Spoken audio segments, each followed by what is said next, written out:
jump in. Hopefully everyone had a chance to review our minutes from May and June. Are there any questions on the minutes from May and June?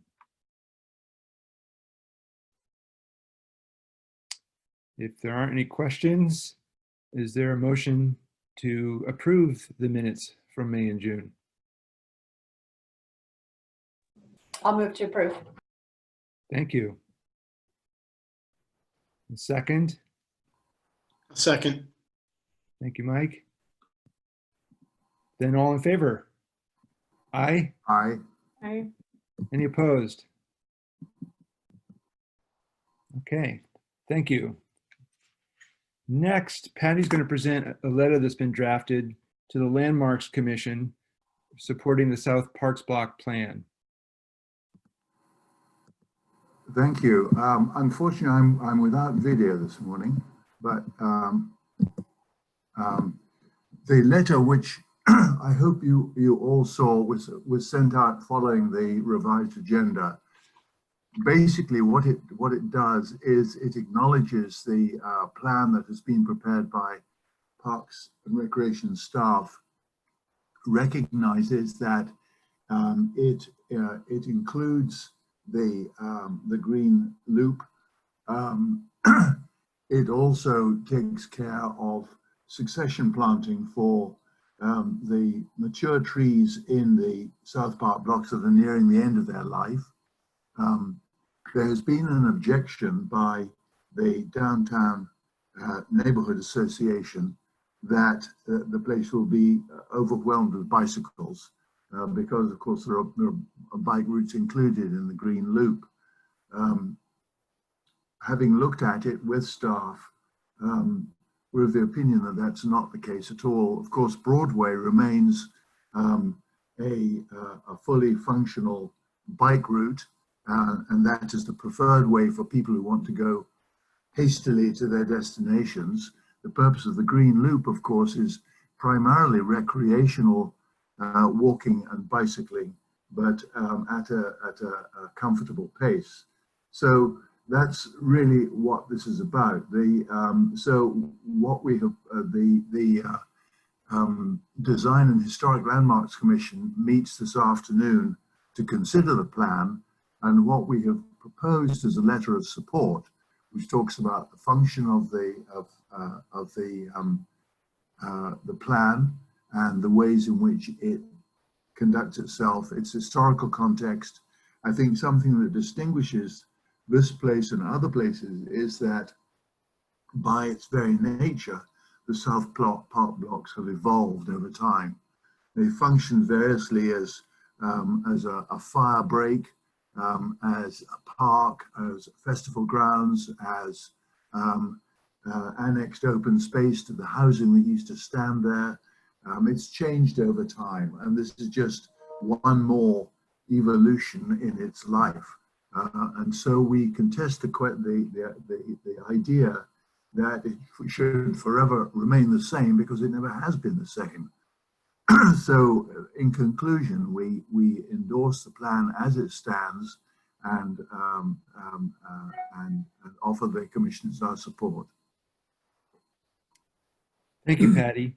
So I know it was short notice for everyone to review this, but I had a chance to review an earlier version before it went to everyone, as did others, including Randy and Jim and Bonnie.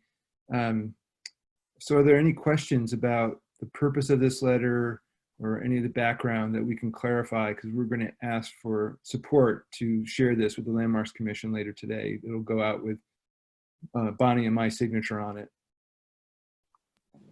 I have a question. Yes. So just for some clarification for background, so is it that the Downtown Neighborhood Association wants to somehow put it on a national register so it's not changed, or is that what's, I think I'm just a little confused about some of the why. I know I was on some of the emails when I was on land use, but yeah, so is that it's just a little, there's a line here at the bottom. The Parks Board has not yet had an opportunity to study the nomination of the South Park blocks to the National Register. Yeah, I'll jump in. There's a leadership of the Downtown Neighborhood Association is a small group of people who have been working on this nomination kind of in secret. They submitted it to SHPO with no review by any of the constituent parties, and there's a general sense that there's an attempt to weaponize the register listing to stop the green loop. And so, this is kind of an effort to at least keep that dialogue open and see how it unfolds. There's good reasons and bad reasons to nominate something for the National Register, and Oregon land use law has a quirk in it that any individual can nominate a public resource to the register, and so in every other state, it's a community decision. It would be voted upon by city council before it'd be advanced. But and across the city, there've been various neighborhood groups and whatnot that have used register listings in national historic districts as a way of basically trying to stop things like infill housing and in this case, the feature of the green loop. So this letter is basically saying we're in support of the green loop and using that South Park blocks to help connect the green loop. Correct. Thank you. Good question. Any other questions or thoughts? Casey, and I hope you take this up with no stupid questions from someone new. But I was curious as to why there were references in the letter to the Broadway access and also what's going on the east side. Well, it's really an explanation of what the green loop is. There's been a great deal of effort, as you know, to provide the east side with some of the same park assets that the west side has. And this is one very significant effort. It brings open space access to the east side, which is almost entirely devoid of it.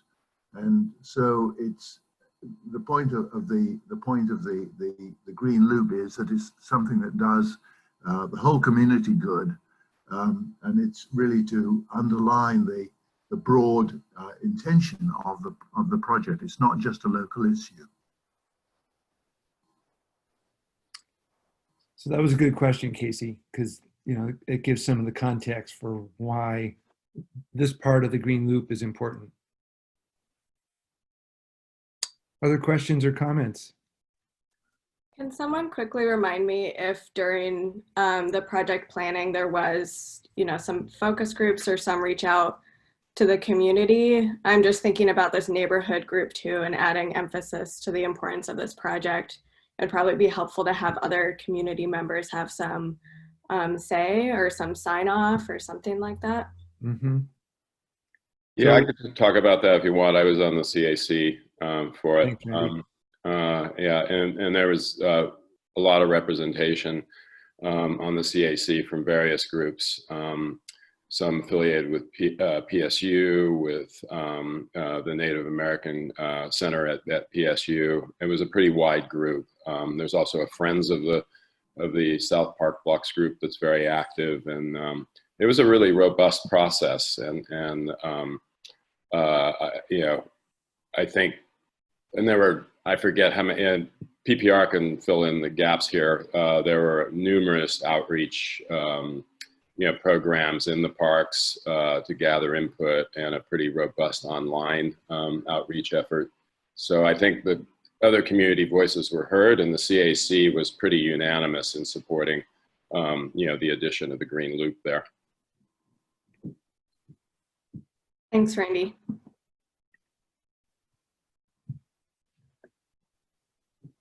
Any other questions or thoughts, comments? These have all been good questions. So We encourage questions. They may seem, pedestrian, but they typically aren't when people ask a question. There's always a good basis for it. So feel free to speak up. All right. Well, with no other questions or comments, is someone willing to make a motion that we approve this letter?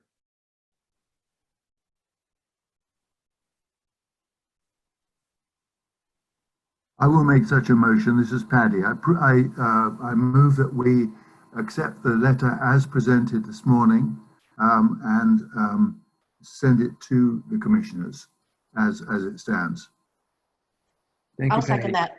Terrific. Thank you, Bonnie. All right. All in favor, say aye. Aye. Aye. Any opposed? And the motion passes. Thank you. All right. I'm going to take a break here before we jump into the next part of the agenda because we want to be able to introduce Kenya Williams, and Adina's going to do that. Thank you, Paul. Kenya's going to be with us for about half of today's meeting because he's getting his computer set up and he has his first meeting with his team. But I want to welcome Kenya Williams, who is our new equity manager. We're really excited to have him. I sent an announcement regarding his selection several weeks ago. Kenya worked with Portland Parks and Recreation on the equity inclusion team prior to his last gig, which was with Community and Civic Life. And so we're really excited to have him back. It's great. He was integral to the development of the racial equity plan. So he's intimately familiar with its components. And he is working with Margaret and myself on a pretty extensive onboarding process, virtual as it is. And I'll give him a moment to just say hello, and then we'll just move on from the agenda. We're really excited to have Kenya.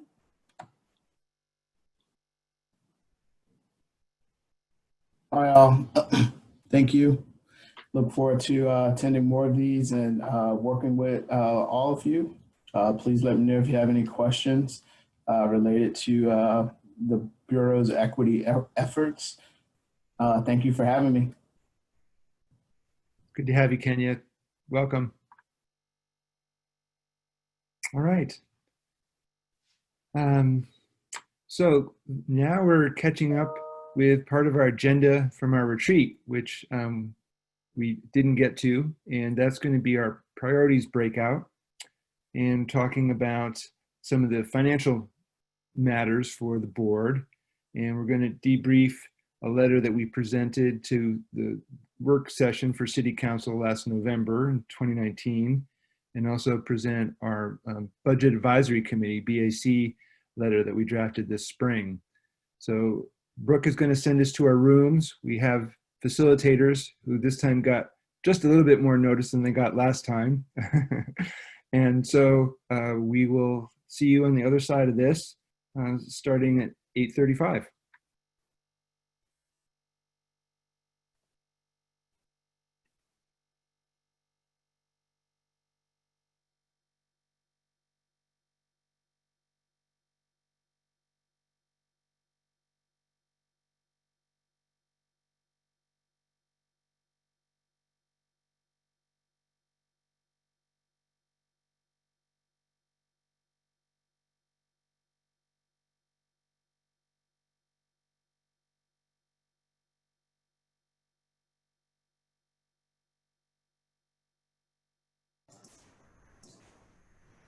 Hi there, is someone on the phone?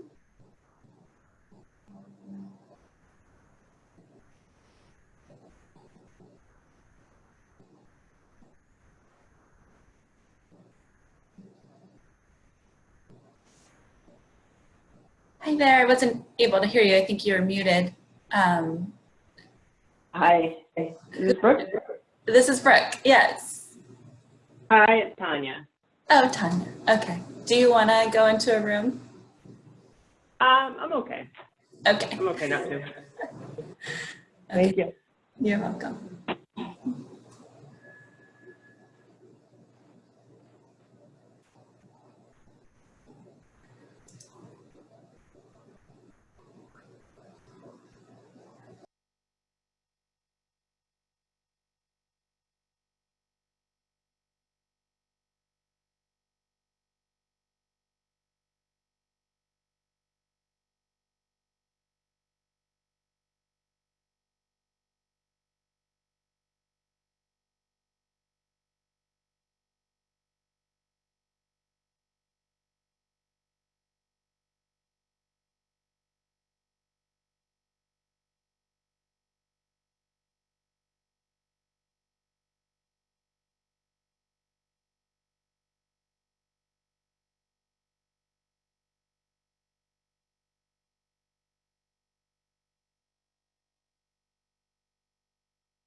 Brooke, can you hear me? It's Patty. I'm back on. Yes, I can. Did you need to be reassigned Yes, please. to your room? Okay, just one moment. Let's see, which room are you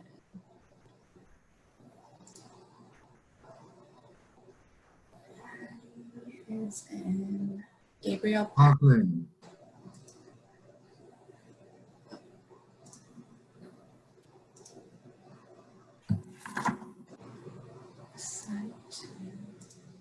Okay, you should be good to go. Thank you very much. Of course.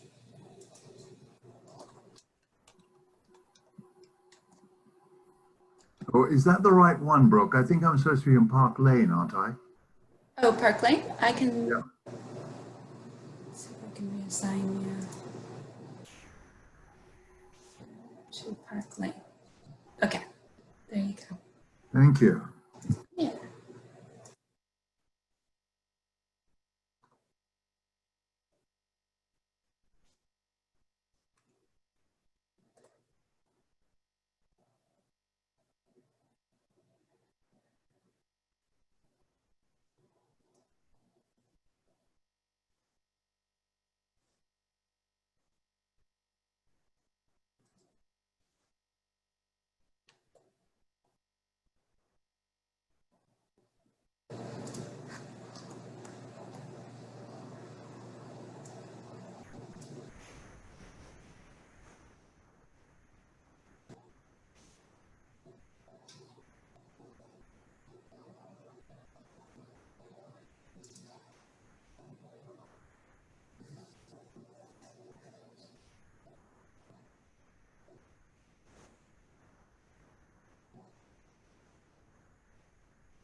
Paul, that was the most perfect wrap up. You like just perfectly finished your sentence and we came back. So often people get interrupted.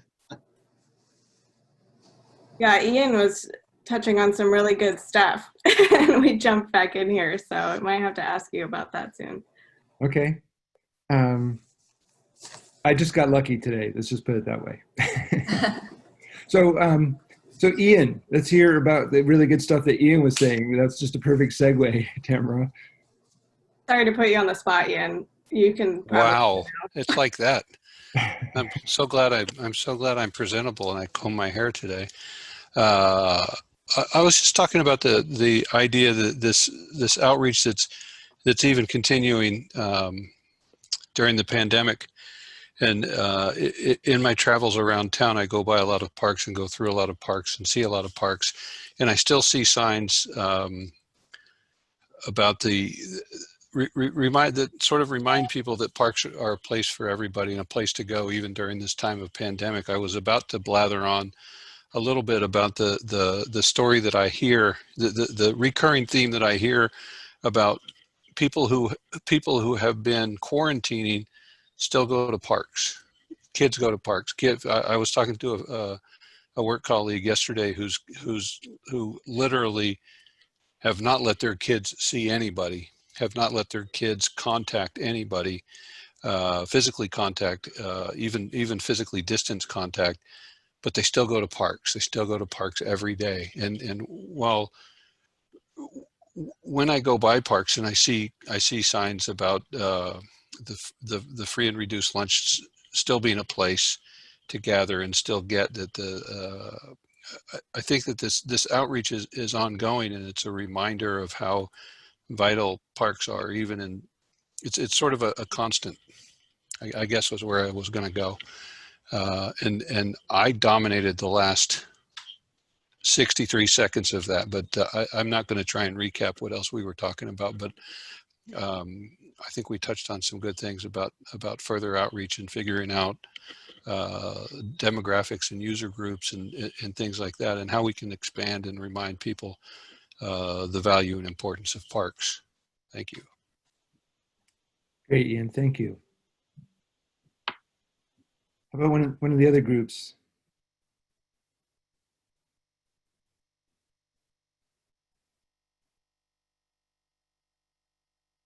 People are shy this morning.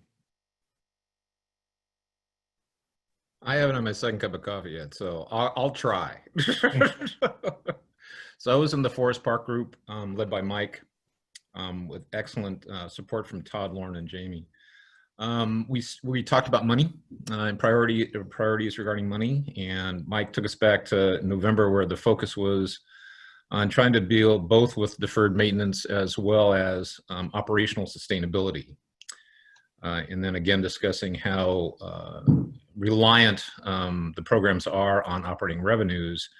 And Todd pointed out that COVID shows how we are very reliant upon operational revenues in the terms of fees in order to be successful. We then talked a little bit about priorities and discussed that the levy is going to be the one that's going to go to the electorate in November.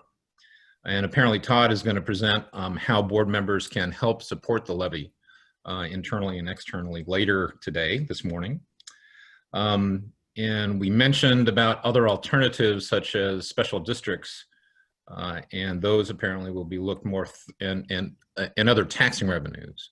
And those apparently will be re-looked at after the November 4th elections.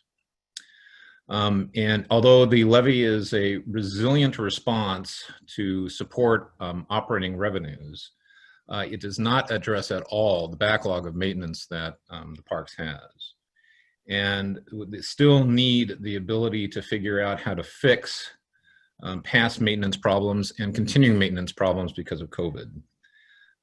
And there was a discussion about possible sponsorships, but it was felt, at least at this time, that the good sponsorships, the valued sponsorships that we have from friends and foundations that we need to continue to foster, it may be too big of a scope to ask just them to try to solve the backlog of maintenance issues. There was also discussion in terms of to make sure that the process and implementation of whatever strategy we have make sure that we address equity and access appropriately. And then the next question was, what do we do in terms of focus post-COVID? And the thought on that was to try to start looking beyond the fiscal cycle and how to build needed staff and volunteers to address projects on a preventative nature instead of just dealing with the emergency at hand. I invite anyone who is in the Forest Park group to correct or add to anything I just said. Did a great job. That was great, Casey. Well, I can speak for our group. We covered a lot of the same territory, so that was great. Talking about the difference between operating revenues that the levy will provide versus the deferred maintenance backlog, which is, just a huge mountain to climb with nearly $500 million there that would need some sort of capital bond or special district to help us address that. And just trying to maintain the equity lens, looking at the existing disparities in service, particularly on the east side, and feeling grateful to the Bureau and to the Foundation for raising the lunch and play program from 92,000 meals served last year to a goal of 500,000 for this year. So in the midst of all this chaos, being able to pivot and rally to address that need seems like we are stepping up in a meaningful way. Is there anything else that I'm leaving out from our conversation?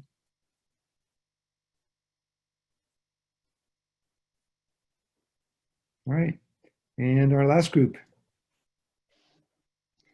We didn't talk about who was going to speak for our group, so I'll go ahead and do so, and then Juan and Alejandro, or Claudio or Sarah, or Kenya, if you guys, or Patty, if you have anything to add, please do. We talked about the fact that we need to make a stronger case about the fact that it's not just parks, that it's about critical infrastructure for the public health and well-being of our community, and the role that parks play in public safety by offering a space that's safe and a place for people to gather. We did talk about the deferred maintenance, which is a great concern. I think that a particular challenge is, you think about the fact that the deferred maintenance is, as you point out, Paul, $500 million, and the levy, even if successful, even if it were going to that, couldn't even address a fraction of it. So I think that is something we just kind of need to always keep in the back of our minds, that it's something we need to continue to chip away at. But I think the other thing that came up in our discussion was the role of the Parks Board, because staff is limited in what they can do. Obviously, they can provide the analysis and the background necessary and the scenarios necessary to conduct the analysis, but it's really going to take a team effort of the Parks Board, the Foundation, other partners to really rally. And also the truth is, Alejandro mentioned, we need a plan B. Yes, we need a new paradigm. We need a new paradigm. And what if this paradigm shift doesn't work? We need to be prepared for that in case for all contingencies. Patty, Juan, Alejandro, anything you wanted to add?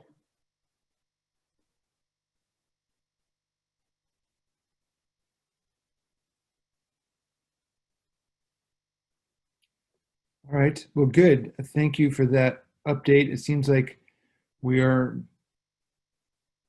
very much on the same page between all the different groups. So it feels like we're developing a good grounding for our new board members plus our continuing board members to wade into our following conversation, which is going to be about the levy.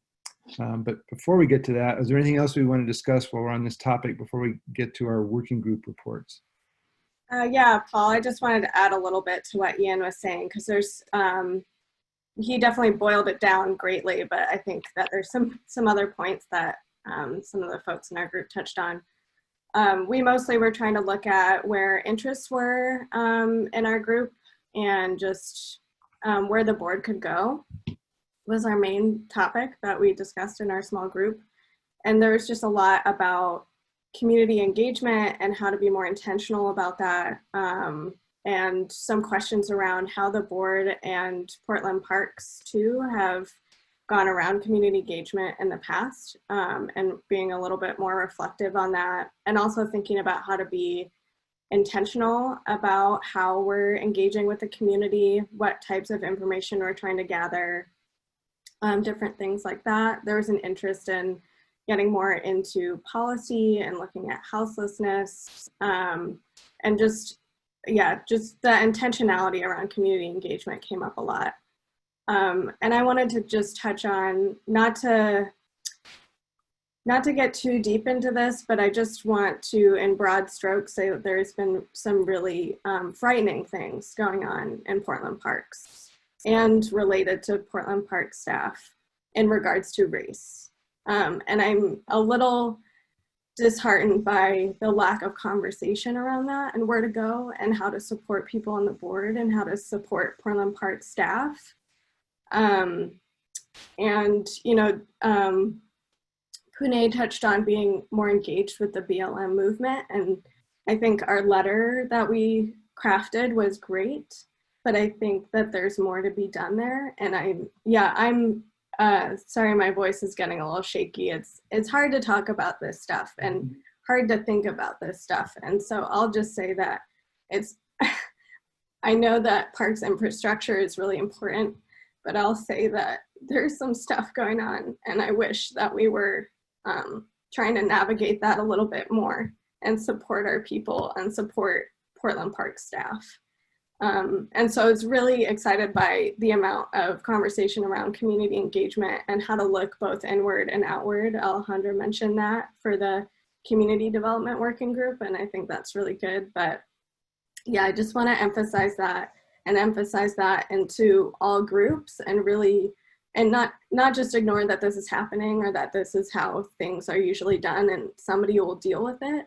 Mm-hmm. But to really talk about where we could go. And this can happen in my spiel happening here in a minute, but I want to plant a seed for that and encourage not necessarily more conversation to bring up these things because they're hard, but really try and navigate these spaces.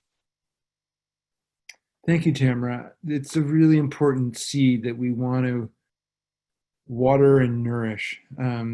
Yeah, I mean, there's a lot of ugliness that's out there right now, and it is heartbreaking to see the just the ugliness that is showing up in some places, and we need to be out there saying that we stand for something that is not that we see our parks as being safe spaces for all of us. And it's a bit overwhelming, frankly, to see that kind of just raw ugliness that is in the community. And I want to stay engaged in this. I'm not wanting us to step over it in any way. And it's a really difficult thing to address. And yet we have to.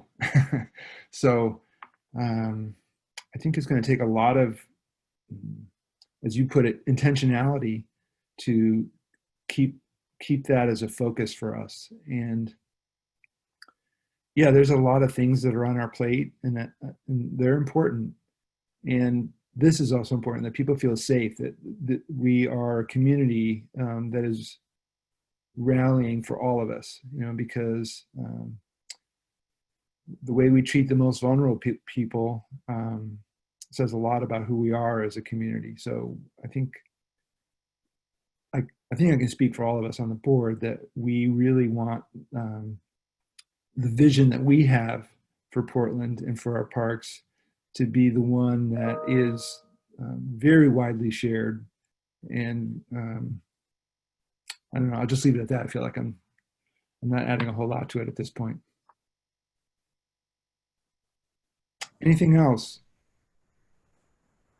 I just wanted to share real quick what Tamara was saying. I think resonates a lot with the conversations we've been having over the past couple months here at Parks. And so we've historically known that people of color and East Portlanders feel less safe or less welcome at parks. So what can we do as an organization to change that? So our public spaces truly are welcoming for everybody. Mm-hmm. And we know that's not the case today. And so I just wanted to share, there's, ongoing conversation here at the Bureau about that. Adina's challenging us, to be a proactive anti-racist organization. And so, that's going to be a big change, I think, from, what we've been doing before. We've tried different efforts before, but for the scale of the challenge that we have, we're going to have to act differently. Can I say something? Please, Juan. So I don't know. Maybe I'm having a little bit of issues with the abstract thought. Maybe I'm too concrete. I need examples of things that can quickly trigger some reaction. For instance, if you are Black and you are out walking with your family and you fear that you might be arrested at a park while you're enjoying a weekend, that's a problem. That quickly becomes our problem. Or if you're Latino and you feel unsafe because you might get stopped and asked for your immigration papers or things like that at a park, that's a problem. I think that it would be nice to when we frame this discussion to frame it as why do we care? Why does the board care about this issue? I mean, yeah, race is important. I mean, I'm Latino, I know.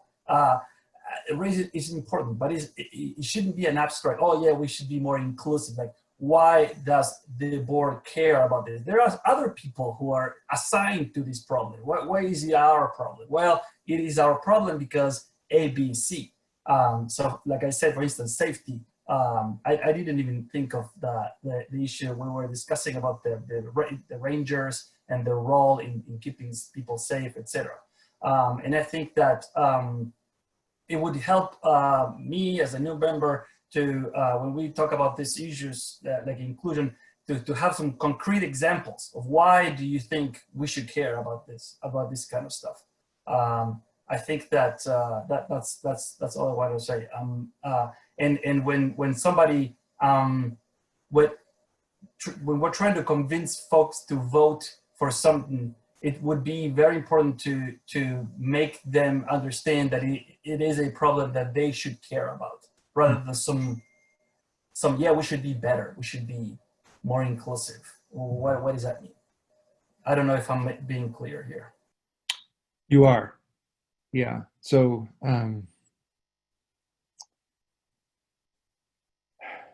Paul, if I may. Yeah, please. Juan, thank you for that. I think there's two conversations. One is the internal conversation about the board, right? Why should the board care? The other question is really, how is the Bureau responding to those issues and those questions? And I think that our messaging, while it's very controlled at this point, right? Because we have a finite amount of time to, especially as it relates to what we're moving forward with the levy and such. We have a very finite time to get that message out. And because the board only meets once a month, it's very hard for us to boil down what we've done, but we're going to talk a little bit more later on the agenda. But I want you to know that there's a lot of engagement and outreach that's going on around the levee, and trying to tell a story to our stakeholders, both those who are very broadly using our parks, the community at large, but also stakeholders who have specific interests, whether it's teen services or providing services for seniors, or whatever their their focus might be. So there's a lot behind that question, and I'm glad you're now on the board, and we'll be diving deeply into these. I know that Tamara is going to also have an opportunity to talk a little bit more about the Community Development Committee, which is still starting to form its purpose and its focus. And it seems to me that this conversation is one that would be really appropriate for that group. So I'm going to mute myself again, but I just wanted to take some time to speak to your concerns and questions, which are valid. And we don't always have enough time to talk about these things in depth at these board meetings, but the conversations are happening nonetheless. Thank you, Adina. I think this is actually a really good segue to Tamara and the Community Development Working Group report. So Tamara, take it away. Yeah, so I do not have a report, but I will say I've gotten some updates on who might be interested in helping form this group. I think it's both a really great time and a really challenging time to get engaged, as this previous conversation alluded to. There's a lot of different directions we could go. There's a lot of visceral concerns, and then there's far-reaching, where do we want the board and Portland Parks to go? So I'll just say I've heard some interest from folks, and I'll probably be reaching out to see if we can talk a bit more about this. And to kind of linger a little bit on what Todd and Adina said, there's some things going on in Portland Parks that I think that we're not as engaged in those conversations as I'd like to be, whether they make it onto our big, board agenda for full board agenda or on our working group. I think that I'd really like to be engaged in those conversations, or at least hear updates on what Portland Parks is doing. That's my thoughts about it. And I'm more looking for when, we're in our smaller working group time to hash out a little bit more of these ideas and where we'd like to go. And I'd also reach out to the rest of the board and say that there's a lot of stuff going on in our agendas. I was trying to maybe find a way to have a full board discussion around, community development and inclusion and engagement. And frankly, we have to kind of tuck it in, and now we're going overtime talking about it. So I don't know where that should go, but if there's full board interest in having this a bit more on the full board agenda, then I think that is worth doing. Otherwise, I'll be reaching out to the folks who have explicitly expressed interest and do a smaller group discussion then. Thank you, Tamara. Yeah. Any questions for Tamara?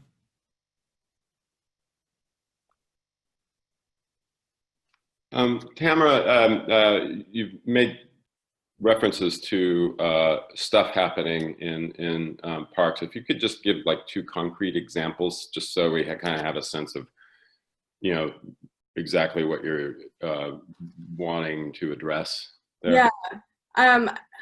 I think I might have said that twice, and they're both referring to different things. So good thing that you mentioned. Yeah. I thought they might be. So I wanted to. The second part was just talking about what Todd was saying about having some more intentional discussions around engagement. There's obviously, people feel safe in parks differently, So I think that I'd like to hear kind of what that discussion is around. I'm intentionally not being explicit about what I've seen go on lately. So I'll just say that there was a hate crime that happened in Lentz Park that's right down the road from my house. And the folks who were involved in that and the folks who committed the hate crime are still walking around my neighborhood. And that's, you know, to me, that makes me not feel safe in my Portland parks. So that's also to Kwan earlier, that's a concrete example. I'm not going to go into details, but you're welcome to look it up if you want to see a bit more of what happened. I also heard of something recently with a Portland Parks employee. Different situation, but it was identified as a hate crime.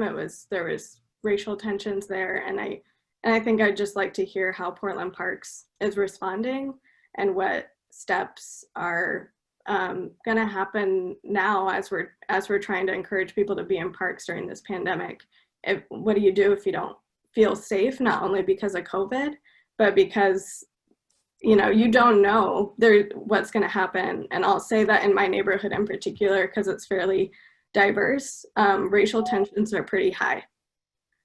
So that's a little bit more context, and I'm really interested personally in hearing more about it from Portland Parks. And it's, yeah, with packed agendas and things, I understand I probably have to kind of do that work in the background. But hopefully that answers your question and provides more context. Thank you.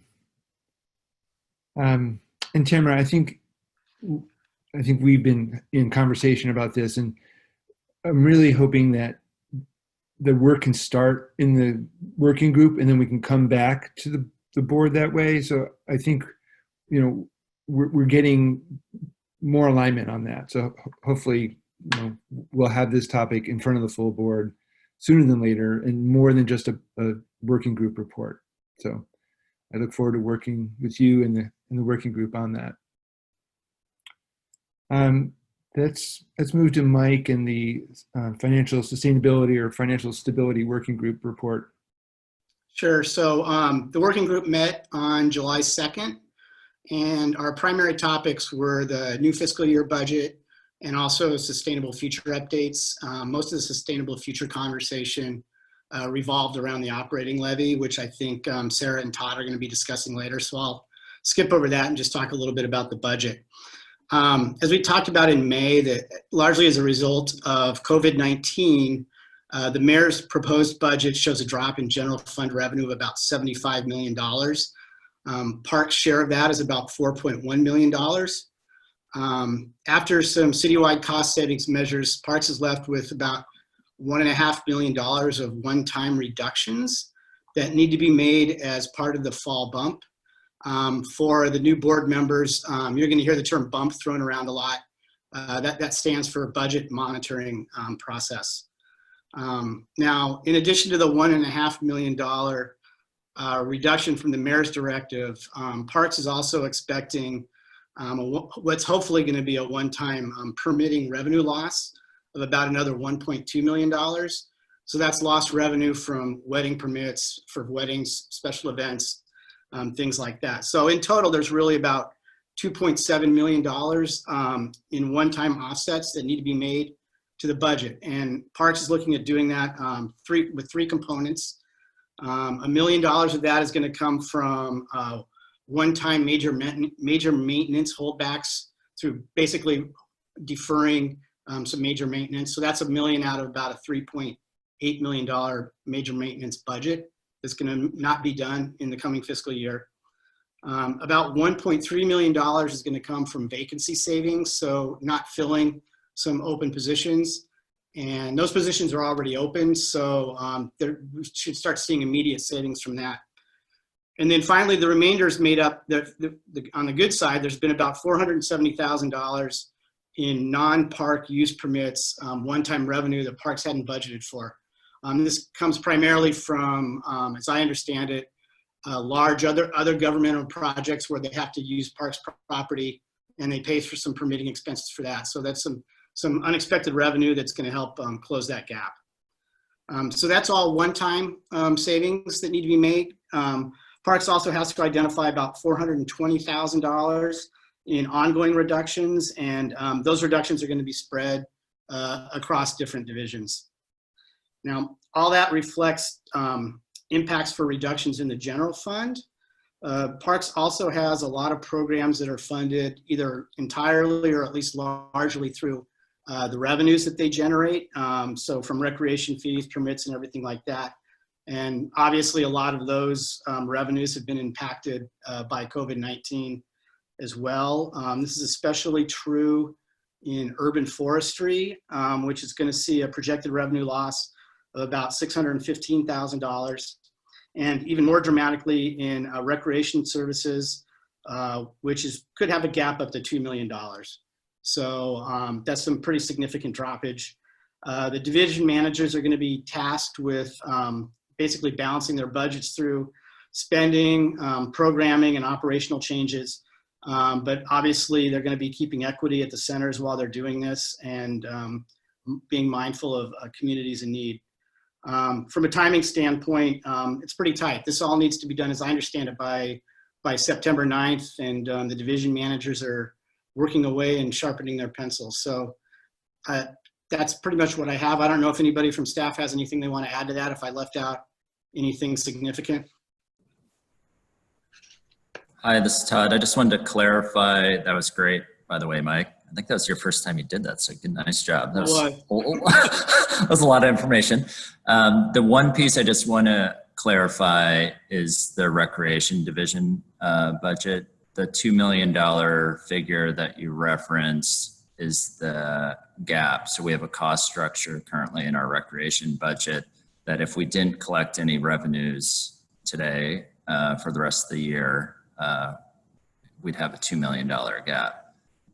We normally collect about $15 million worth of revenue in the recreation division.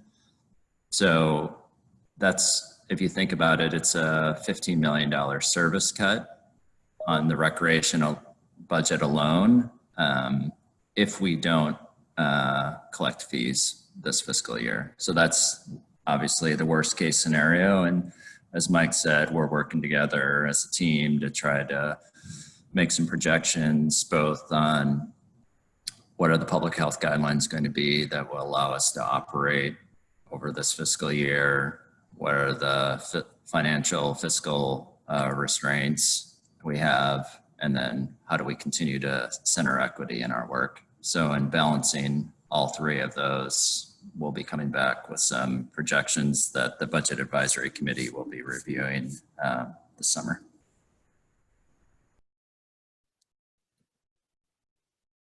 Thanks, Todd. Questions? All right, then we'll shift over to Patty and a report from the Land Use and Infrastructure Working Group. Thank you, Paul. Well, as you doubtless all know, the Rose Quarter I-5 project is being put on hold. Though interestingly, yesterday, ODOT announced confirmation of their contractors to carry out the work. So it's we'll be very curious to see where that goes, but that's been part of our study. South Park blocks you already talked about. There's also been an update of the South Reach plan, which is concerned with the river really from more or less from Ross Island south within the city limits, where the issue has been more to do with wave creation and the damage it makes, which is a matter for the State Marine Board, not for parks. But that nonetheless is what most of the commentary from the public was on at the recent hearing. So I think that our recommendations there about limited retail in the parks and so forth has been accepted, generally speaking. So we're keeping tabs on where all of that is. The off-road cycling master plan, not a great deal more on that.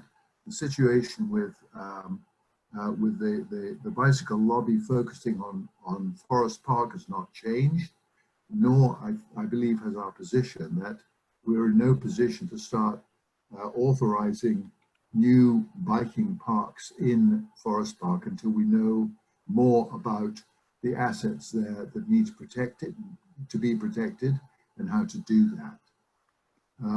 There's also a plan for the Montgomery Park area. It's about 17.5 acres there for mixed use development, including remodel of the old Montgomery Ward building itself.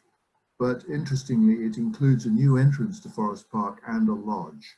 Now, there's no funding committee to that yet. It's a master development plan.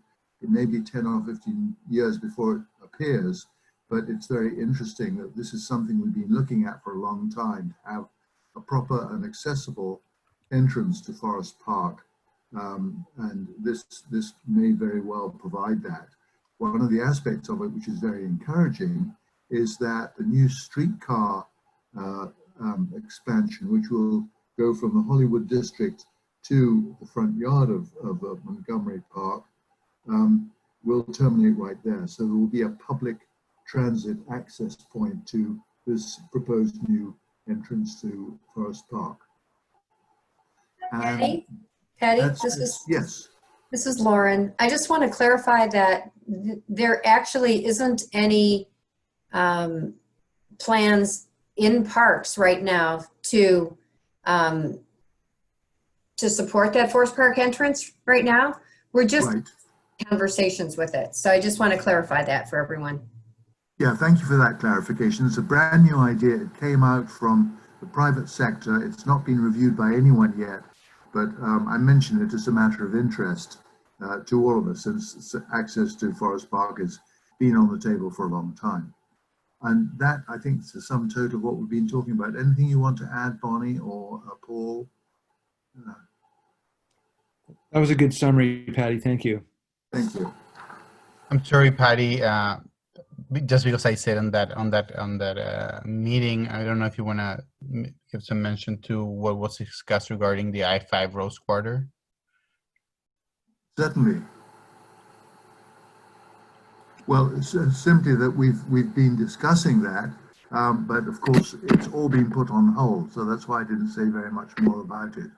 Our concern, as always, is that ODOT continues to pass its remainder spaces as covers over the freeway as park space, and we've continued to say it's in the wrong place, it's not coherent space, it doesn't begin to meet the criteria we have, and please don't expect parks to look after it. More to the point, it really militates against the plans for Lower Albina and the objective of trying to reconnect the neighborhoods across the freeway. That needs to be a continuity of street activity. I think that, does that cover it, Alejandro? Yes, I think that covers it. And I would add that the conversation came up as a result of last week's position from both the city and from LV Innovation of not even engaging with, or trying to engage any further with ODOT on the project. I'm still very curious about what Governor Brown's position is going to be. I know there was an initial statement saying that she would only support a project that involves the community, but that seemed a little bit vague. So I don't know if if I should have the expectations of something more concrete coming from her in the next few weeks. Thank you.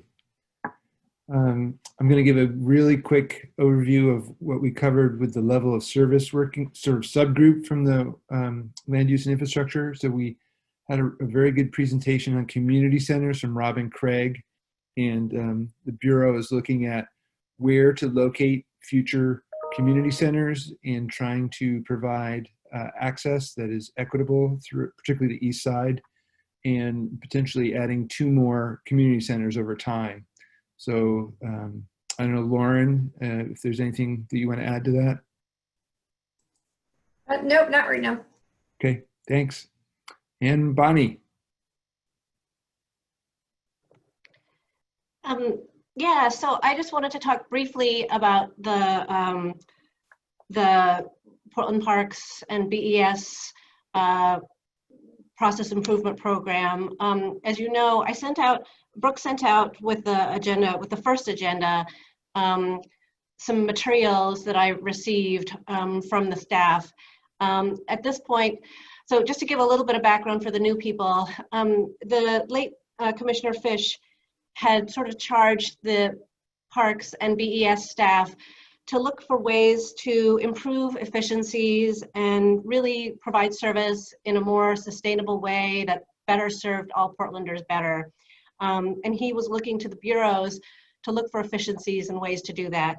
And this happened over the matter of a couple of years. And for the process that I'm involved in right now, BES and Parks was involved in some facilitator-led meetings addressing the tree planting program. There was some discussion about how the regulations for that might be housed in a single bureau. And there were some discussions about putting it in parks under urban forestry. Some of the community members, some community members who are involved in tree planting were a bit concerned about that announcement as not having involved community input. So that's being walked back a little bit now. And there is an advisory committee being put together. Professor Jennifer Allen and Professor, I do not know, Vivek Shandas, who I believe chairs the Urban Forestry Commission, are heading up that advisory committee. And a number of folks are going to be on that. I don't know the entire roster. I just got my own invitation to that Friday evening. So, but it's being convened. We'll have a series of 3 meetings, sort of budget advisory committee style, 3 meetings that are going to occur over the summer. You also saw in the material that Brooke sent out the timeline for that. It will happen over the summer and into the fall and come up with a recommendation. So I'll report back to you guys as those meetings occur. Any questions on that? And I see Jen Cairo's not on the call, but I was going to ask her if she had anything to add. But Yeah, Jen was unable to join us today, but you reported beautifully, Bonnie. Thanks, Bonnie. Okay, we're going to move to the report from Randy on the Portland Parks Foundation. He's going to give us an abbreviated report this time. Yeah, I'm going to be super quick because we're running behind. So the foundation just came off of a board retreat. Over half of our membership now, board membership is has only been with us 6 months or less. And so it's both exciting and kind of perfectly timed for the moment. We did this sort of rebuild of the board, expansion of the board for the 20th anniversary, and now it's landed in the middle of the BLM discussion, and a lot of ideas came out of this retreat about how to kind of remake the organization to really respond to a new era, to really make the organization for the next 20 years. So I'll be reporting back to you with that.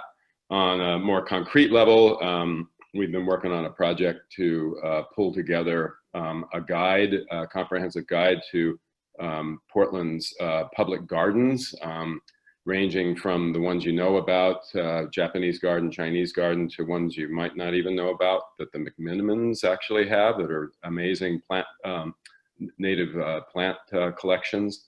And that's going to be going live, I hope, as early as next week.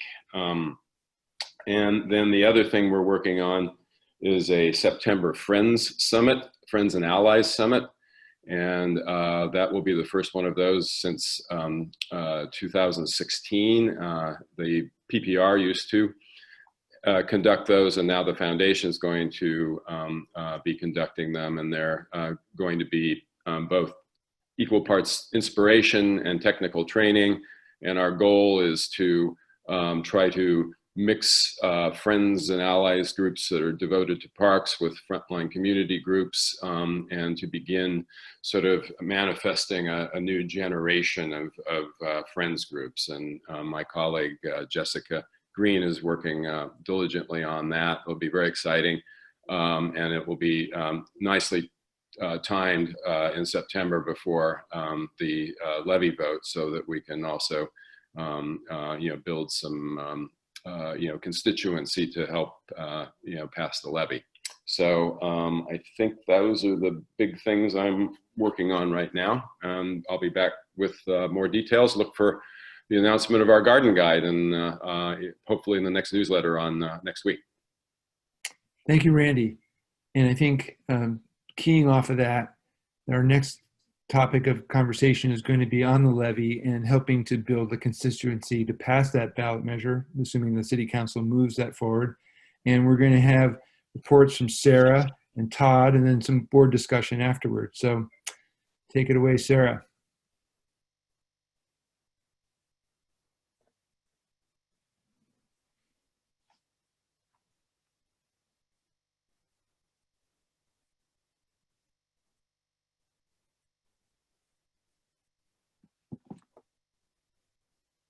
Hey, Sarah, are you there? Yes, can you hear me now? Yes. Okay. Good morning. So we're excited to share with you the opportunity we've been working on quickly to put in place to ask council to refer an operating levy to voters for November to fund operations of the park system. And I've been having a little bit of bandwidth issues this morning, so I'm going to keep my video off, but someone speak up if my voice gets choppy for you. Today we're going to talk about a brief overview of some polling that we conducted to inform our next step in looking for alternative funding. The opportunity we're seeing take shape for an operating levy. The step we're taking on July 22nd at 2 p.m. to ask City Council to refer an operating levy to the ballot in November. And continue some conversations that we had in the breakout groups about the role of the Parks Board in our July 22nd City Council presentation. We absolutely want to hear from you, and hopefully we'll have plenty of time at the end for questions and discussions after the presentation. Since we have some new board members today, welcome. We're going to give a little additional background on the ballot referral, but I would also encourage people, we have the full council presentation online to review the presentation that we gave in November. And we also built in some time for Robert Taylor, who's joined us this morning. He's one of our city attorneys, to provide a reminder of the do's and don'ts around ballot measures and your role as a Parks Board representative. Last November, we had a work session with our city council to discuss the future of our parks and recreation system. We highlighted how service levels would change over time with 3 different levels of funding, and we showed that without alternative funding, service levels will continue to decline. We received support from our city council to pursue alternative funding so that we could continue to provide the parks and recreation system Portlanders need. We also shared with our council that there are inequities in how the park system serves Portlanders, and we have work to do to change that. In November, we looked at a number of different funding alternatives, some permanent, some temporary, some which could solve capital needs, others operating needs. One of the funding alternatives we looked at was a levy. A levy would be a new tax measure on the ballot that Portlanders could vote on, and it's a property tax funding mechanism. The levy would be used for operating, so it wouldn't address that capital infrastructure gap that we talked about earlier. And this wouldn't be a permanent levy, that would be a special district, but a special district would be a change to governance structure, and that would take more time to put in place. So this would be a 5-year temporary levy. It could be renewed or replaced if we're successful in the future in putting a permanent funding mechanism in place, which is ultimately our longer term goal. A City of Portland example of a recurring levy is the Portland Children's Levy, which Portlanders vote on every 5 years. A 5-year levy won't solve all of our funding needs, and it's not a permanent solution. The goal of the Sustainable Future effort is ultimately to find funding sources that will fill all of our funding gaps. But Mayor Wheeler and Director Long believe that a levy is a necessary solution to help bring us out of this current crisis. And it will also serve as a first step towards fulfilling Commissioner Fish's vision for more budget stability for parks. So I'll give a brief overview of our polling results. Over the past few years, we've had a rigorous effort to survey and collect feedback from the community about the parks and recreation system. And this poll is another piece of information that we can use. What we've heard is consistent with what we've heard in other community engagement processes. We worked with a polling firm called FM3 to conduct our poll, and we had 700 responses of likely November voters. It was half done by phone, half online. In the poll, we tested support for a bond, for a levy, for both a bond and a levy together on the same ballot, and for street tree maintenance. It looks like we have support for a November 2020 ballot measure, and support was strongest for a levy. We saw 63% support. Support for both on the same ballot wasn't high enough. It didn't top 50%, and our pollster advised us not to try for two on the same ballot. Support for a bond was only slightly lower for May 2021. It was 1 point lower. But if we waited until May of 2021 for an operating levy, we wouldn't have enough time to have a summer of 2021 recreation program. And that's because we need to begin hiring, background checking, and training staff in February and March. For the levy, we also asked whether people would support the city taking on street tree maintenance and removing that burden from adjacent property owners. And we didn't see support for that. We only saw 47% supportive, and that was a 7-point drop from our initial levy support. The top reasons in an open-ended question that people said they would vote yes had to do with parks as essential services. We heard things like parks were important, necessary, they were a public amenity, they were critical for quality of life. And the top reason people said they would vote no had to do with taxes being too high. The highest areas of importance from a summary of park services that we tested had to do with water quality, habitat, and equity in access to nature. And we also heard support for providing clean and safe restrooms. The second highest area of support was for recreation programs, affordability, and preventing community center and park closures. As we've been thinking about the opportunity that a levy would provide, we've been hosting weekly community meetings and are gathering feedback from our Parks Foundation, and we're hoping today to gather feedback from you. In November, if voters supported an operating levy of 80 cents per 1,000 assessed value, it would raise an estimated average of $48 million each year for 5 years for the park system. So let's walk through how we might use an operating levy to serve all Portlanders, starting with recreation. With levy funding, parks could end its reliance on fees. Our public recreation services could be provided on the basis of need. We would still collect fees, but what we charge would be based on what participants can afford. If you want to learn to swim or take a class and can't afford the full fee, you can still learn to swim or take the class. The fees that the Bureau does generate could cover other costs, like beginning to address that capital maintenance on the facilities providing the programs. With levy funding, we could safely reopen community centers and pools and resume programming for summer of 2021. And we could expand age and culturally responsive programming. In our current scoping of what $48 million could pay for, we also included operating funds for North Portland Pool, Interstate Firehouse Cultural Center, Multnomah Art Center, and the Community Music Center. With levy funding, parks could take better care of our over 11,000 acres of parks, 8,000 of which are natural areas. We could keep parks cleaner, safer, and more welcoming for all. Our maintenance team is 11% smaller today than it was 10 years ago, and during that same time period, our city's population grew 13%. Our urban forestry team could plant new trees in parks and natural areas, and they could also proactively care for the 1.2 million trees that grow in these areas.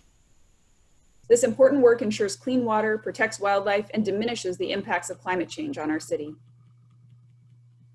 New development in Portland pays fees through our system development charge program that can be used to build new parks and keep pace with a growing Portland. But to operate and manage those new parks, we currently have to ask City Council for precious general funds. For this 5-year window, we could fund the operations of new parks like Park Lane in East Portland. And we also built in costs for a much needed replacement to our work order system, which would allow us to improve efficiencies and better manage built and green assets. We would use a levy thoughtfully to build stronger programs and community partnerships. With the community, we would co-create recreational programs and build a model with equity at its center. We would fund community grants so we can compensate community groups who partner with parks to shape and steward the levy. We would provide resources to improve access for communities of color, families experiencing poverty, and refugees and immigrants. We are committed to managing the levy with the help of a community oversight committee, producing annual reports, and having an independent audit. And the levy would also fund positions to administer it, ensure we center equity in levy delivery, hiring and training staff, performing outreach and engagement, and the other support functions that would enable us to be effective, efficient, and transparent with the public's resources. So I want to just illustrate where we are today in developing a possible levy and what the path would look like if a levy was approved over the next months and years. So we started our path towards a levy in November with our council work session. We used order of magnitude or some big picture assumptions to model how our park system might change over time with different funding levels. Now we're nearing in on the referral by our city council of the levy for July 22nd. And we're still at a big picture order of magnitude level in thinking about a levy's opportunities and how funds could be used, with some examples to help us begin planning. If a levy is passed by voters this November, funds would be available in November of 2021. Levy funding and service discussions would be included in annual budget processes going forward, including adjustments for the current fiscal year as needed. So we're still very early in the process, and we're a ways off from developing a levy budget, but we're getting closer. I want to turn it over to Todd to talk about the upcoming levy referral and lead us into a discussion of the Parks Board role. Thanks, Sarah. Appreciate the summary and recognition of, we're living in a scenario one world where we continue to reduce services. As we mentioned earlier in the meeting, we're preparing for that fall budget adjustment, and that will include more definition on what exactly those service reductions will be due to the COVID-19 impacts. So obviously we want to change that direction, change our services, and improve the well-being both of the environment and our community. So on the 22nd, we'll be at City Council, 2 o'clock, to present the ballot referral. The City Council presentation will be a short presentation from our staff. There'll be invited testimony, question and answers, and then there'll be public testimony. So we're hoping that a representative from the Parks Board will be presenting, a representative from the Urban Forestry Commission, Vivek Chandas, the chair, will be speaking, a representative from the Parks Foundation as well, and community groups will be presenting as well as part of the invited testimony. Some of the things that both the community and the Parks Board have opportunity to do between now and the 22nd is to provide a letter as a board to the City Council encouraging the referral to the November ballot. Also, individuals can send letters, or you can use your own networks, to reach out. The Portland Parks Foundation, Randy, sent out a communication yesterday, encouraging, both describing the levy and then providing a draft letter of support to their mailing list. I believe it's about 10,000 maybe, Randy, is that right? That you sent it out to? Yeah. And we'll also be sending out a community communication tomorrow that will just provide this opportunity to our longer list at Portland Parks and Recreation. It's about 70,000 people that we'll be sending it out to tomorrow.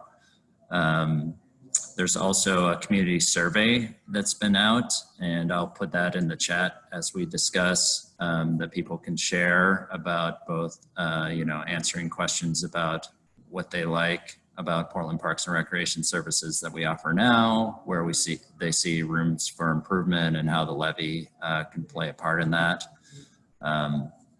So maybe this is a good stop to pause. We have Robert Taylor on as well to kind of do the legal overview, but we'll take some Q&A before we go there. I have a question. So, go ahead, Juan. Sorry, this might be very simple, but I guess I missed it. And excuse my lack of knowledge about this, but with the levy for the common citizen, are the taxes gonna go up? Are they gonna stay the same? So like I'm trying to put myself in the shoes of somebody who's gonna go to vote for this. Are they gonna see an increase in taxes? Is that what we're asking? Yes. That's what we're asking. Oh, go ahead, Sarah. Yeah, so this would be a new property tax for a levy that was 80 cents per $1,000 assessed value. For a median single-family property, the assessed value is just under $200,000 here in Portland, and that would be about $13 a month. So we're talking about $200 a year. About $150 a year. Yep. Okay, thank you.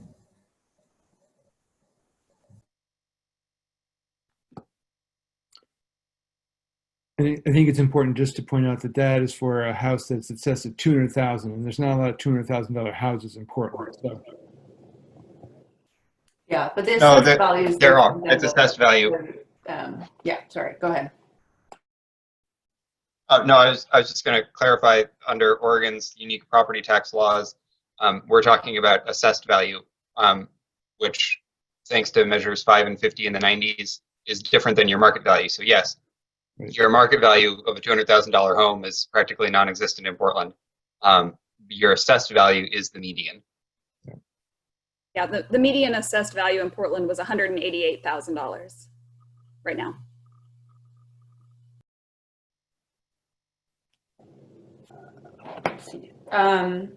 So in terms of July 22nd, so it sounds like maybe you're asking, has it already been figured out? This is an in-person council session?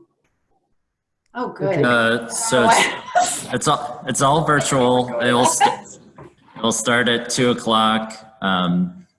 People that want to do the public testimony, it's posted on the Friday before, and I'll post the link here in the chat so people can see it. They go in, log in, and then the council clerk will send you how to log in the day of. The invite and testimony obviously will be all through Zoom like this.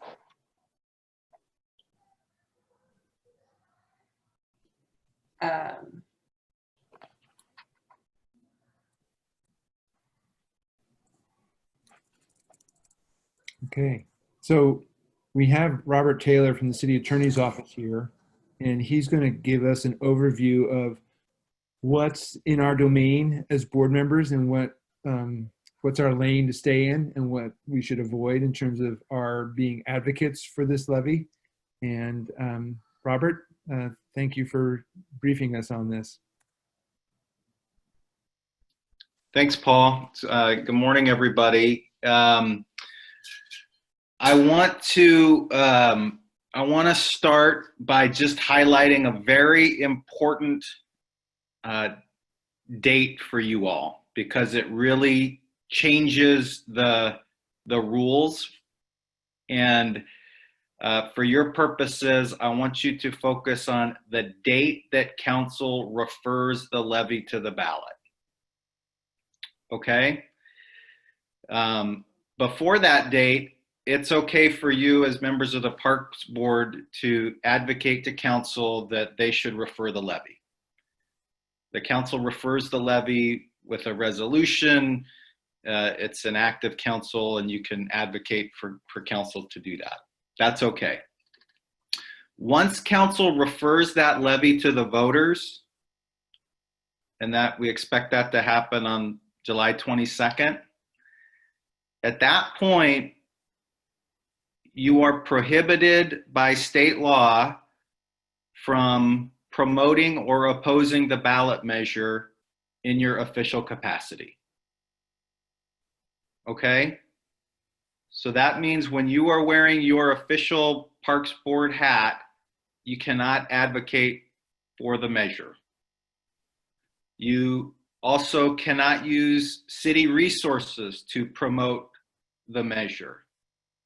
Meaning, again, after that date, you can't use city staff, you can't use the city meetings that you're conducting, anything like that to support the measure. Likewise, you cannot require or coerce city employees to help you advocate for the measure, all right? Not that anybody would do that, but that's what the law is.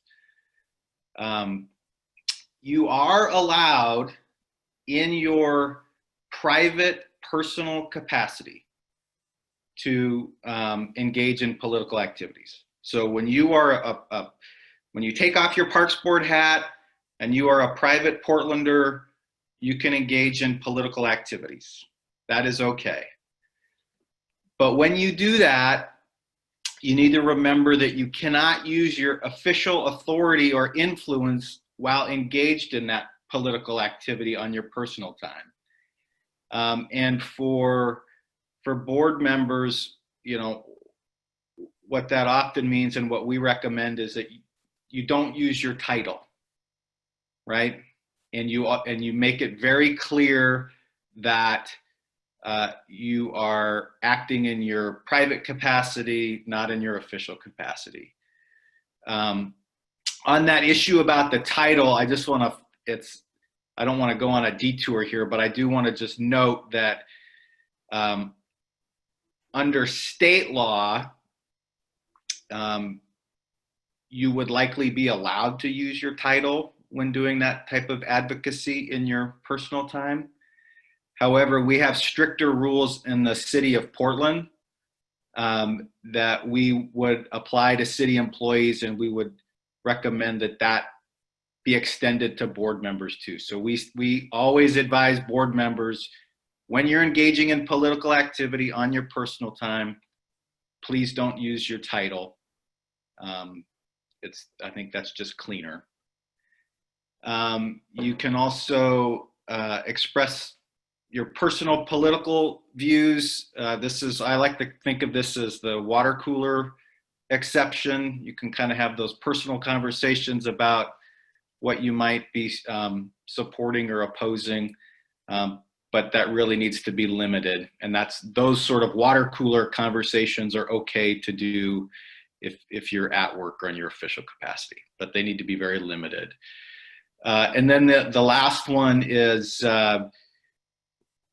after the referral, city employees can prepare factual, neutral, and objective material about the ballot measure while on the job. There are very, very specific rules about what it means to be factual, neutral, and objective. And every election cycle, there are complaints filed about this. So we would ask the park staff and to please make sure the city attorney's office reviews all of that information before it is distributed. So those are the big rules. And once the referral happens, you really need to keep a clear, bright line between your official work, where you are prohibited from engaging in political activity on the measure, and whatever private activity you do. And that is it, but I'm happy to answer any questions. Thank you, Robert. So just to be clear, after the referral, members of the board not using their title as board members could write a letter to the Oregonian or to Willamette Week or whatever press and advocate for passage of the levy and be playing according to the rules, according to Hoyle. I think you could do that. I think you would want to be very, very careful, again, to not use your title. Right. You would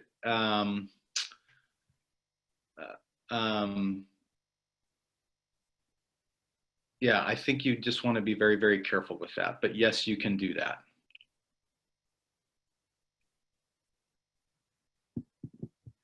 Thank you for that clarification. Other questions for Robert while we have him? And I think if you do that, Paul, you should also just note that you are operating in your personal capacity, and the views expressed are yours alone and that kind of thing. Okay, so make it very explicit that I'm acting as a private citizen, not affiliated with any organization. Yeah. Okay. Fair enough.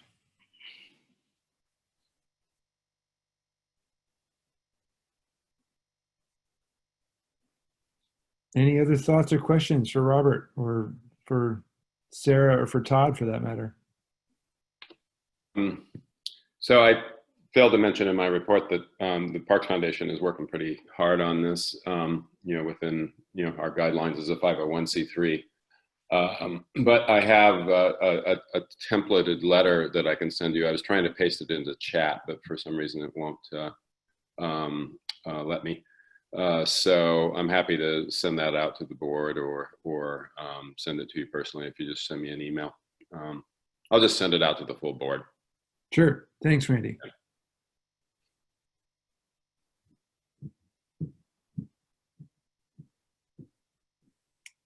Anything And else? to prepare for the council hearing, do you want to designate someone to work? Nicola Sisson has been helping on the council presentation. Yes. So thank you. I have a conflict that day. I have a project meeting that I need to be at out of town. So we'll need someone else from the board to, at least one other person from the board to be available to testify on that day. And we can discuss that offline, but I just wanted everybody to know that unlike the city council work session in November, I won't be available. And then the other is there an official letter that the board wants to send city council? And do you need to take a vote on that today? In terms of the notion of a letter, yes. We can help you support you on the letter as well, but you need to take an official vote today to take a position on supporting the levy referral. Personally, I would like to see us do that. So when we have some time here to discuss this briefly. So any thoughts, concerns, questions about preparing a letter to the city council advocating for support of a ballot measure in November for an operating levy?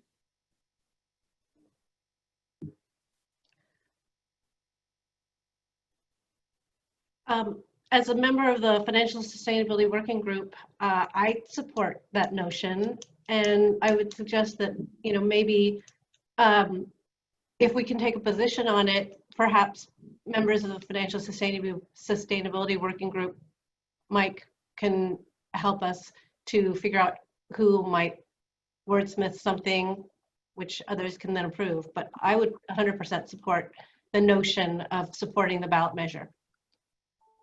Yeah, I agree with that. Okay. Ditto. Agree.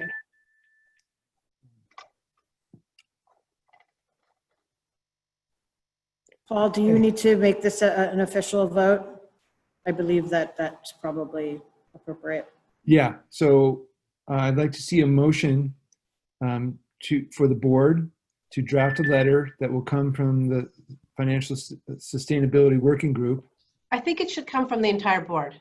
It will, I'm but- sorry if I derailed that by bringing the Financial Sustainability Working Group, but it needs to be a position of the board, I think. Do you guys agree, Todd, Adina? Yes, and what I'm saying is that the working group will draft the letter and bring it to the board for board approval. So someone ready to make a motion to that effect? So moved. Great. And seconded? Second. Thank you. All right, all in favor of the board drafting a letter to City Council advocating for the ballot measure? Aye. Aye. Aye. Any opposed? Thank you. That motion carries. All right. Thank you. I think that'll be good. And I'll look forward to getting that done here in the next little bit. I have a quick question before we move. Sorry, I have a lot of questions today. Sure, go ahead. Bear with me Welcome for a question.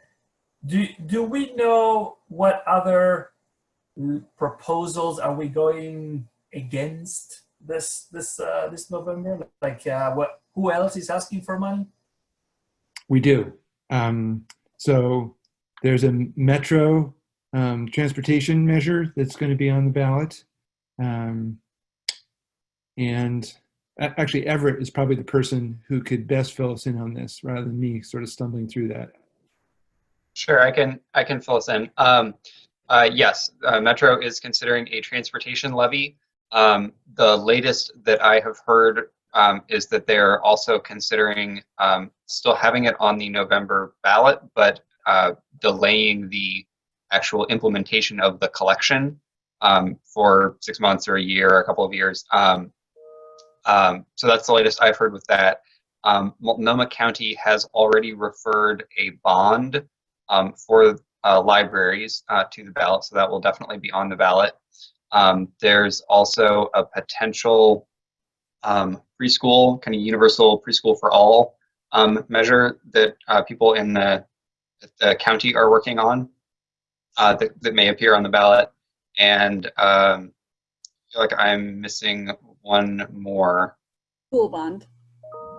Yes, thank you. A bond from Portland Public Schools, which I believe is replacing a bond that's rolling off and will not change property tax rates.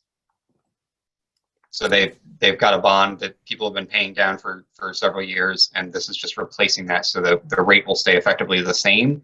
So your property taxes wouldn't get cheaper, but it would stay the same, if I remember correctly, with the school bond. Yes, and thank you, Everett. And then Thank you. the transportation levy by Metro is huge. We're talking billions of dollars. So that one is kind of the 800-pound gorilla on the ballot. Is that one a property tax or is that the income tax? That's the income tax. Yeah, it's an income-based tax. And just to add, the mayor's office has been doing outreach to the different jurisdictions. Everett, I don't know if you want to talk about that, but Lynn Peterson will be our lead-off presenter actually at the Portland Parks levy referral hearing. Yeah, so we've been in conversation, the mayor, and sometimes the mayor and I have been in conversation with other governmental partners who are proposing those other ballot referrals to make sure that they're aware and that we don't feel like we're stepping on each other's toes, right? So those conversations have been going really well, and other governmental partners have been really positive about seeing a parks levy come to the ballot. Thanks, Everett. And thanks, Juan, for that question. It was a good question. Anything else? We're remarkably close to being on time here. So got another couple minutes if we want, but we can also move on to discussing our agenda for August.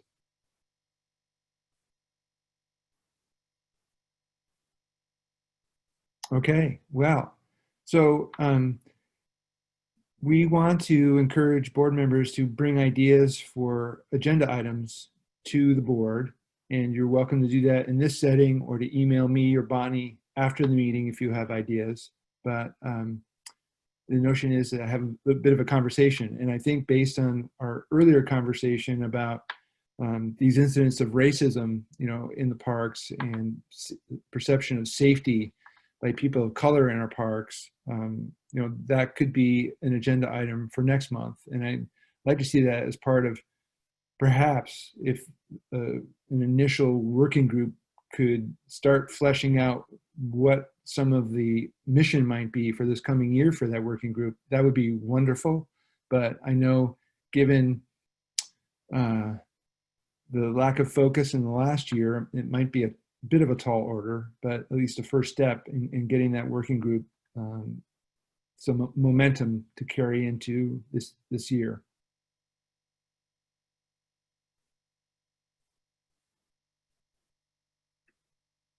I think that's a good suggestion, Paul, and I'd agree that I'd be curious to hear a bit more detail about what Portland Parks has been up to in response to those incidents, and also just how staff are feeling and what supports are there for staff. And again, if there's any feedback that we can provide, that would also, I always prefer discussions over just information. And I'll probably offline about this with you, Paul, but based on the interest I've gotten, both, explicitly that the rest of the board has heard, and also behind the scenes, there is a bit of interest in some capacity for community development that stretches beyond what one working group could do. So I'm currently brainstorming how to split it into two. And I can do my best to finish that over email, but I could imagine that that might need some time on the full board, especially if, you know, trying to corral 9 to 10 people over email can be challenging. So I will also put a plug in for that. Great, thank you.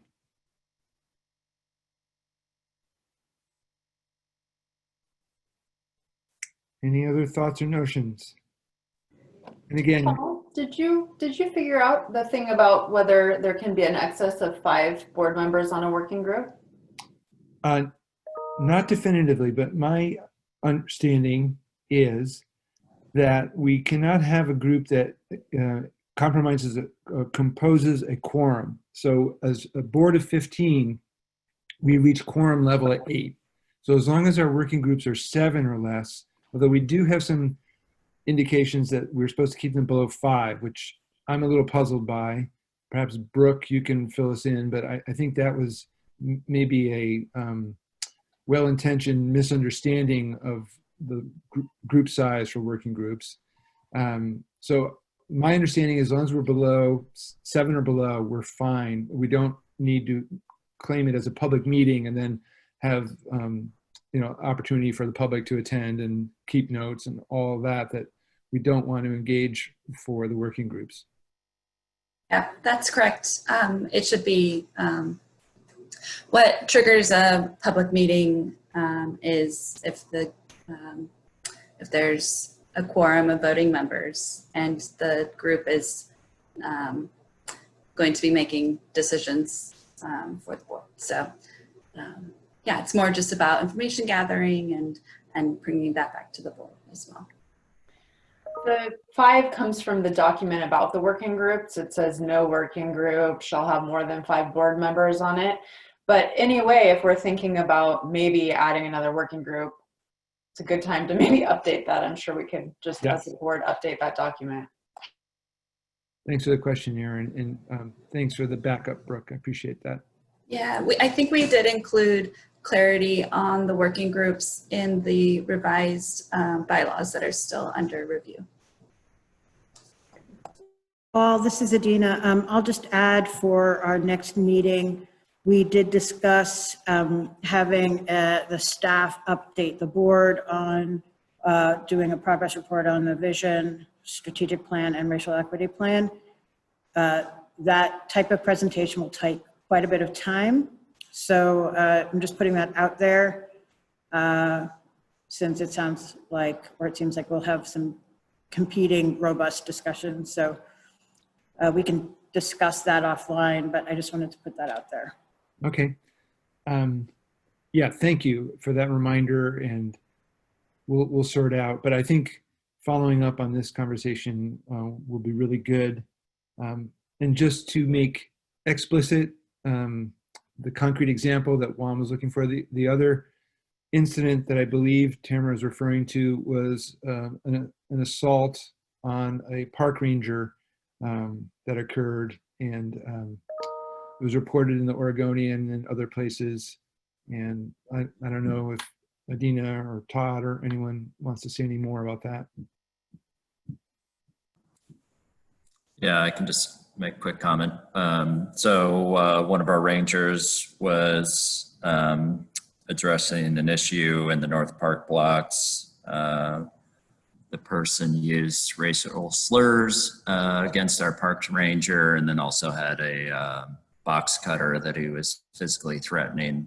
The ranger took all the appropriate de-escalation, procedures that have been trained on about keeping, wide physical distance, keeping a vehicle between him and the other person, withdrew. Portland police came and Portland police made an arrest.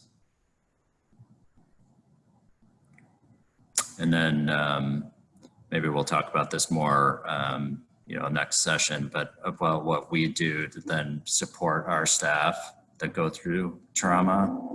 And we can just I don't know how much sounds for our time today, but we have an employee assistance program that we offer services, whether it's counseling services or other support they need to get through trauma situations like this. So, I mean, this goes to the need for us to be advocates for anti-racism.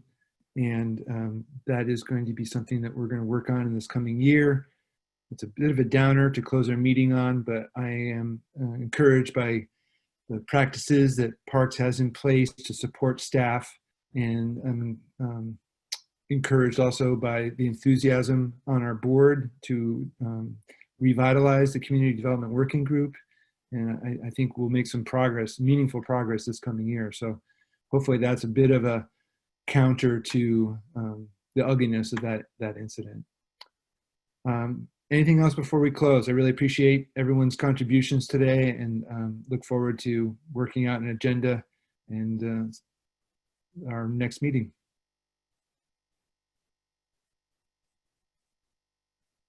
All right then. Thank you all, and we'll see you soon. Thank you, Paul. Thank you. Bye. Bye, thanks.